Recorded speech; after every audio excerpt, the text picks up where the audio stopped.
What's up, guys? My name is Zach, and today I am driving a 2000 Oldsmobile Alero. Up front is a 3.5 liter V6, and down below is a 6-speed manual transmission. Now, I am super excited to be driving this here Oldsmobile Alero for two different reasons. First of all, I've never done an Alero. This is only my third Oldsmobile ever in which I've reviewed, and so I'm excited to cross another one off my list. But the second reason is the fact that this is a decently heavily modified version of the Alero. It does not have the stock engine, it does not have the stock transmission, it does not have the stock differential, and so we'll be talking a lot about that a little bit later on. But before we get on to anything else, I have a website, zackpradel.com, where you can buy stickers like this retro sticker pack I have available for just $10 with free shipping, or a big friggin' bottle sticker, which is only $4 with free shipping. You could also submit your own vehicle to be reviewed by me through a quick and easy submission form, and you could read my behind the scenes blog to see what I'm filming before it comes out on the channel. But let's get back to this modified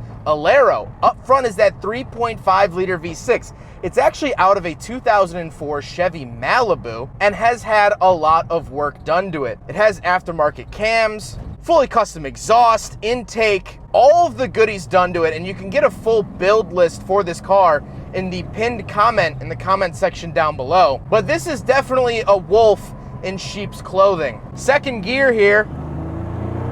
There we go.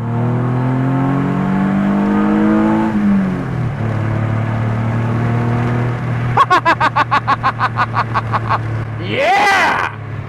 Oldsmobile, baby! Woo! It's not the fastest thing in the world, but it has that might.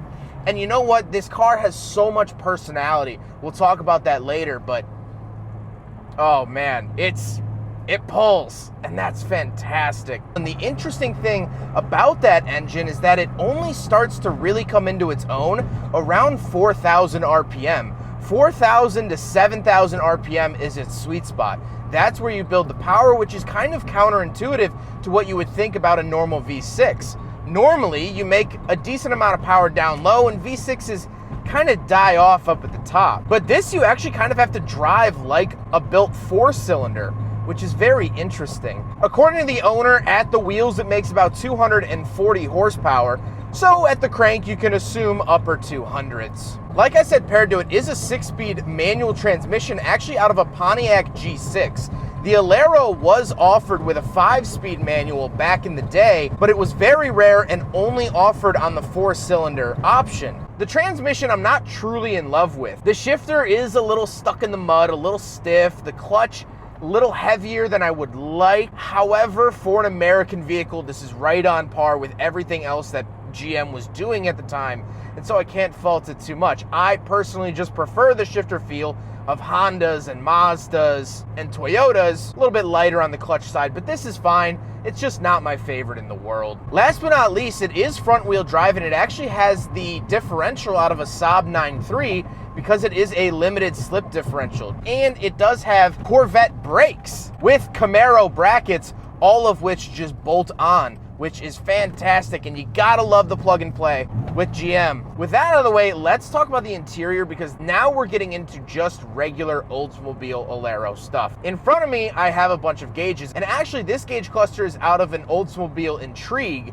The reason for that is that the Intrigue's tachometer went up to 8,000, where the original Alero only went up to 7,000. But on the left, I have coolant temperature and tachometer, and on the right, I have my speedometer and fuel. Very basic and simple gauges. The steering wheel is very bland. It has the Oldsmobile logo in it. I have cruise control options on either side, but that's pretty much it. Off to the left, I have my fog light and dimmer switch button, as well as a vent. And on the door, of course, I have lock and unlock, power mirrors, power windows, and my child locks. Moving into the center, I do have my hazard switch up top and my climate control vents. And then I have an aftermarket radio, because every radio from the late 90s or early 2000s was pretty much garbage. So it's been switched out for a Apple CarPlay unit. And then we have my climate controls, fan speed off to the left, temperature in the center, and where to send it off to the right. Then I do get a 12-volt outlet. Then we do have a cup holder. So we will do a big friggin' bottle test here in the Oldsmobile Alero. And unfortunately it fails. I kind of knew that going into this, but the cup holder has two issues. It's not wide enough, and also it's kind of under the climate controls, so it's not tall enough either. Then we get the shifter. Like I said, this is out of a Pontiac G6, but this is the factory shift knob for that and the factory shift boot. It looks factory. If I didn't tell you that this was an aftermarket transmission, you probably would have thought that it was the standard transmission here in the Oldsmobile Alero. Maybe the chrome shift knob would have tipped you off a little bit, but not by much. Then I do have my ETS button and another fold-out cup holder that also fails the big friggin' bottle test. We don't have to redo that. And then I get a center console. The seats are nice and comfortable, very late 90s, early 2000s beige. This is what I think of when I think of Oldsmobile. I think someone in the Oldsmobile design office took off their hearing aid and said, hey, can we match the interior to this? And they said, yes, we can. And so here we are. But speaking of seats, we do have back seats. So let's go do a back seat review. All right, so we're in the back of the 2000 Oldsmobile Alero. This is all gonna be factory stuff back here. Very, very comfortable and plenty of space. My knees are not hitting the seats in front of me. My head has plenty of space. I really, really like sitting back here, and that's a big advantage of the Alero over other vehicles. Like when the owner, Matt, was originally shopping for this car, he also cross-shopped it with an SVT Contour, and that car just didn't have quite enough space, but this absolutely does. Knee room great, headroom great, as I said. I do get a little fold-out cup holder down below here. No center console, interestingly enough, but of course not the end of the world. I really, really like it back here. Big four-door sedan, love that. Let's go take a quick look at the trunk, and then we'll talk about the looks. All right, so we're on the back of the 2000 Oldsmobile Alero. Here on the key, we do have a little trunk popper. We'll pop it up a little bit. And once we are back here, it does have the battery relocated because the engine bay is now a little crammed with the new 3.5 in it, but the trunk is a regular GM sedan trunk. You can fit so much stuff in here. You are gonna have no issue moving in and out of college or an apartment with this car, and the rear seats do fold down, which is great. Tons of great space. This is what I expect out of GM from this era, and it is exactly what I get. Now we gotta talk about the looks, and this does have a subtle body kit to it. Of course, aftermarket wheels to fit those bigger brakes. However, I really actually do like the look of the Alero. I don't think it's as dated as I would have expected out of an Oldsmobile. Hearing the name Oldsmobile, I immediately think of, well, old things. And so given the fact that the Alero never made it past 2004, I think it still looks decently hip and modern. But now let's get to my final thoughts here on the 2000 Oldsmobile Alero. Well, first let's talk about the Alero itself. Well, the Alero was made from 1999 to 2004, where in 2004, Oldsmobile closed up shop as a company as a whole. And in fact, the final Oldsmobile to ever roll off the assembly line and be given the Oldsmobile badge was a 2004 Alero GLS. It was in a cool maroon color. It was part of the last 500, which was a special package from Oldsmobile to commemorate their closing. And so on April 29th, 2004, the last ever Oldsmobile was an Alero. Kind of an interesting piece of history, and it also signified the closing of, at the time, America's oldest automobile manufacturer. Oldsmobile was founded in 1897 and has only recently been passed by Buick as being the oldest American automaker. And so it's sad looking at this car a little bit because this was the end of an era. This was the last nail in the coffin for a brand that had been around for over 100 years. However, let's talk about the modifications. Let's talk about that 3.5 liter. Let's talk about that 6-speed manual. Let's talk about that LSD. They're fantastic. Is this car perfect? No.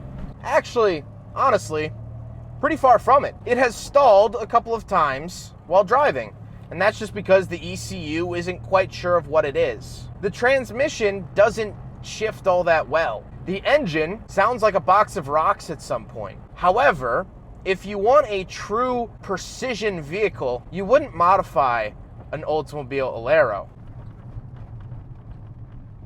As I say that, it shuts off yet again. But for what this car lacks in precision, it makes up for in character.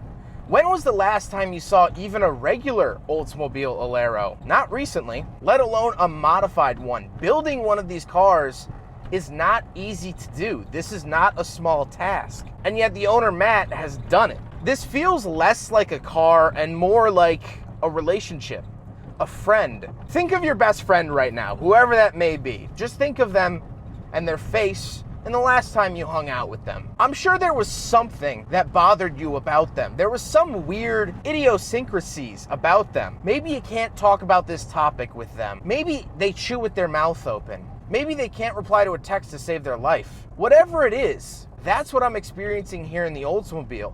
It has its weird little quirks. At the dinner table, I can't talk to the Oldsmobile about gear shifts. That topic is not allowed. You can't talk about that. But it's up for anything. It's fun to rev out. It's very fun to drive. And not to be cheesy, but it is kind of the process that's fun.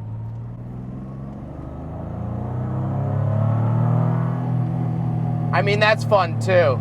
Is it perfect? No, but that's why I like it. If everything was perfect in this world, we would live in a very dull world.